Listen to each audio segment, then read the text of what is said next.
Class 7th English में, perimeter and area. तो बच्चों पेरीमीटर क्या होता है? Perimeter is a distance around a closed figure. Perimeter distance होता है किसी भी क्लोज फिगर के चारों ओर की भुजाओं का, चारों ओर की साइड्स का। इसका मतलब कोई भी फिगर क्यों ना हो, कोई भी क्लोज फिगर,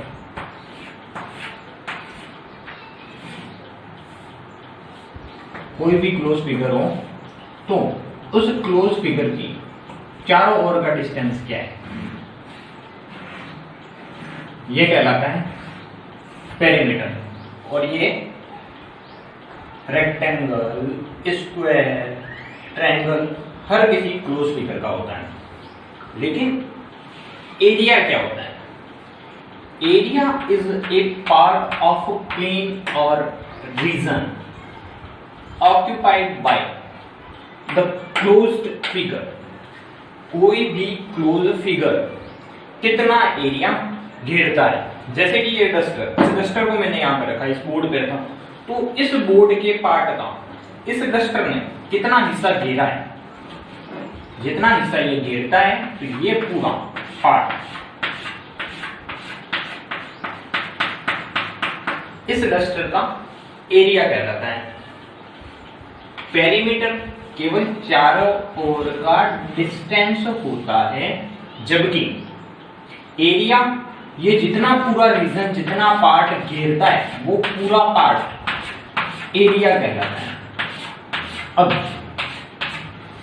जितने भी अलग अलग क्लोज फिगर होते हैं, जितने भी क्लोज शेप होते हैं, उन सब का पेरीमीटर कैसे फाइंड किया जाता है और एरिया कैसे फाइंड किया जाता है, ये सीखेंगे।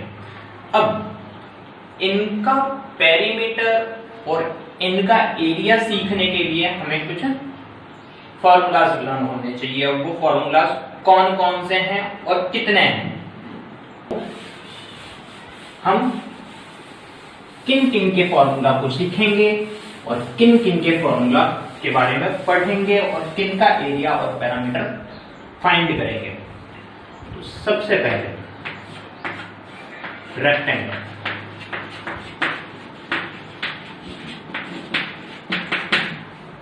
तो सबसे पहले रेक्टेंगल होता क्या है?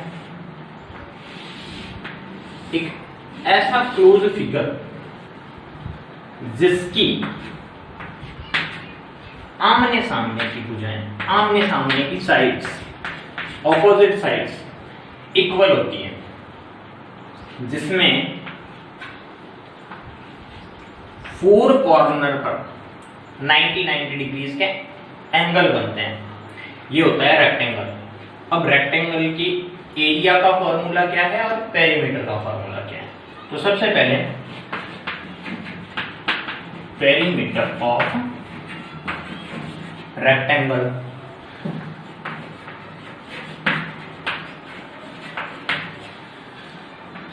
To bracket length plus breadth, ये है perimeter of rectangle 2 bracket length plus breadth bracket off. ये हमारे रेक्टेंगल के पेरीमीटर का फॉर्मूला होता है। अब जैसे हमारे पास में एक रेक्टेंगल दिया गया है जिसकी लेंथ दी हुई है 14 सेंटीमीटर और ब्रीथ दी हुई है 9 सेंटीमीटर। तो ऑपोजिट साइड इक्वल है तो 9 सेंटीमीटर, ये 14 है, ऑपोजिट साइड इक्वल है तो ये भी 14 सेंटीमीटर। हम इसका पेरीमीटर फाइंड करेंगे 2 ब्रैकेट लेंथ की जगह 14 सेंटीमीटर प्लस ब्रीथ की जगह 9 सेंटीमीटर,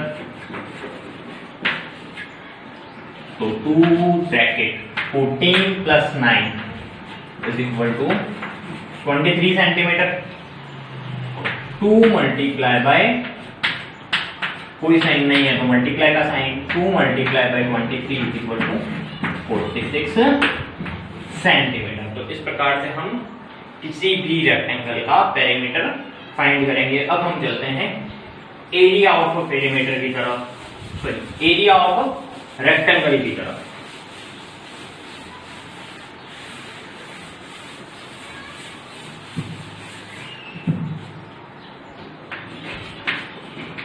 एरिया ऑफ रेक्टेंगल, तो अब रेक्टेंगल का एरिया क्या होता है? रेक्टेंगल का एरिया होता है length multiply by breath. Length को ब्रेथ से मल्टीप्लाई किया जाएगा। तो हमारे पास में एक रेक्टेंगल दिया हुआ है जिसकी लेंथ है 15 सेंटीमीटर और ब्रेथ है 6 सेंटीमीटर। तो सबसे पहले length 15 centimetre multiply breath 6 centimetre, तो 15 मल्टीप्लाई बाई 6 90, और सेंटीमीटर को सेंटीमीटर से मल्टीप्लाई करेंगे तो आएगा सेंटीमीटर स्क्वायर। पेरीमीटर में स्क्वायर नहीं लगता है, हमेशा किसी के भी एरिया में स्क्वायर लगता है, चाहे वो रेक्टेंगल का हो, चाहे वो स्क्वायर का हो, चाहे वो ट्रायंगल का हो। फिर रेक्टेंगल के पेरीमीटर को पढ़ा, रेक्टेंगल के एरिया को पढ़ा, अब चलते हैं स्क्वायर की तरफ।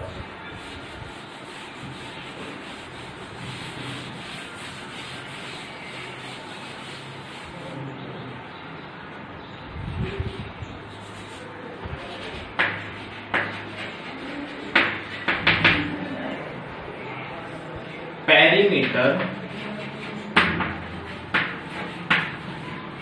ऑफ स्क्वायर, स्क्वायर का पेरीमीटर क्या होता है? स्क्वायर का पेरीमीटर होता है 4 मल्टीप्लाई बाय साइड। अब हमें यह पता है स्क्वायर क्या होता है। स्क्वायर एक ऐसा शेप होता है जिसकी चारों साइड इक्वल होती है और चारों कॉर्नर पर 90 डिग्री के एंगल्स होते हैं। तो सबसे पहले हमने सपोज किया कि इस स्क्वायर की साइड 15 सेंटीमीटर, तो हम इसका पेरीमीटर फाइंड करेंगे। तो 4 मल्टीप्लाई बाई साइड कितनी है? 15 सेंटीमीटर, सारी साइड 15 ही होगी, तो 15 सेंटीमीटर। तो 4 मल्टीप्लाई बाई 15, तो ये हो गया 60 सेंटीमीटर। अब हम एरिया ऑफ स्क्वायर की साइड चलते हैं। एरिया ऑफ स्क्वायर क्या है?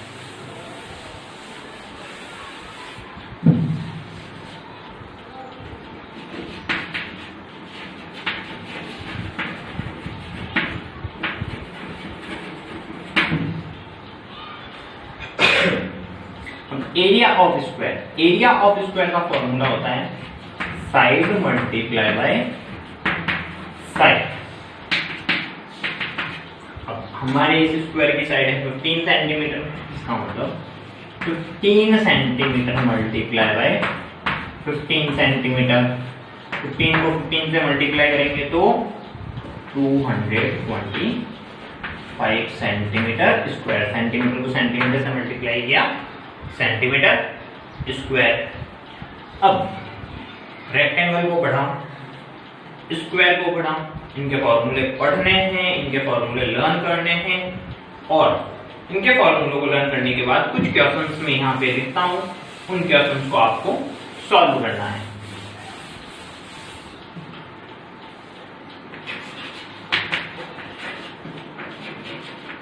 Find area and perimeter of rectangle. First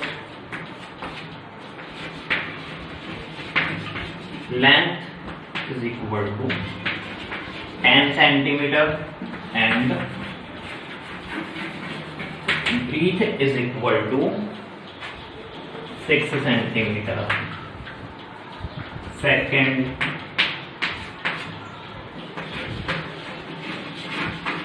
length is equal to 25 centimeter. Breadth is equal to 12 centimeter. Second question, find area and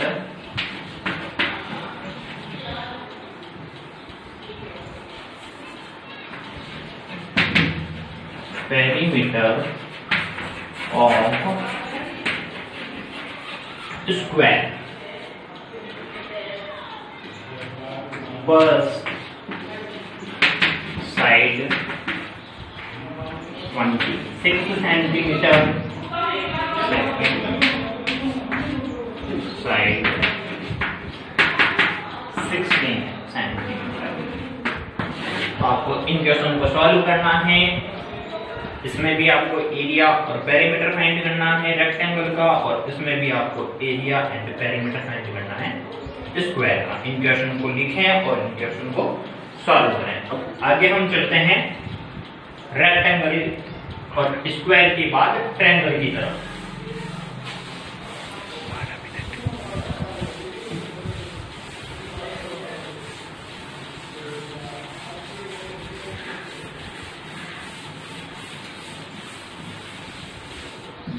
तो ट्रायंगल की तरफ चलने से पहले हमें ट्रायंगल को समझना पड़ेगा।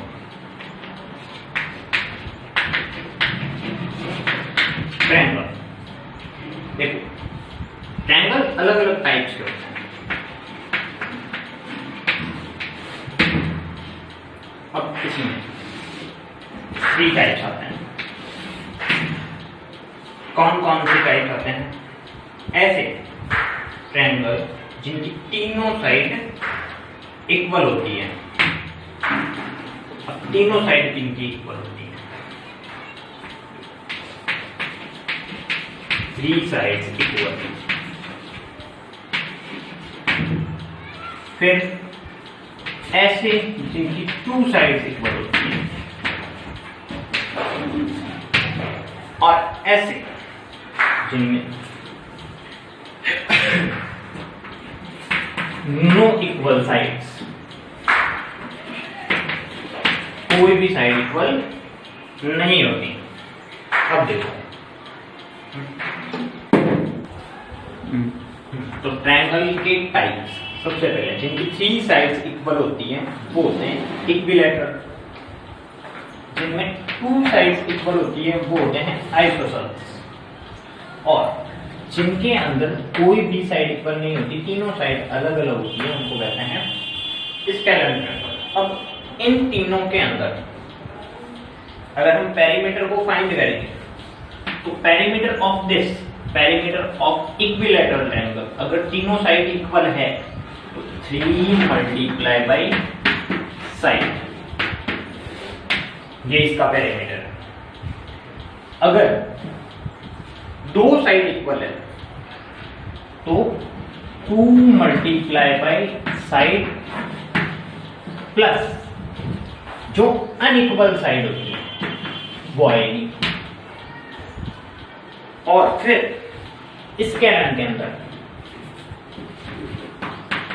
Side plus side plus side, तीनों अलग अलग साइड। इन तीनों ट्रायंगल का पैरामीटर हम ऐसे भी फाइंड कर सकते हैं, a प्लस बी प्लस सी, जहां a, b और c ये तीनों ट्रायंगल्स की साइड होती है। तो अभी तक हमने ट्रायंगल्स के टाइप, रेक्टेंगल के एरिया को, पेरीमीटर को, स्क्वायर के एरिया को, पेरीमीटर को पढ़ा। सबसे पहले आप इनको रिवाइज कीजिए, ये पढ़िए, फिर अगले वीडियो में हम आगे बढ़ते हैं। Thank you.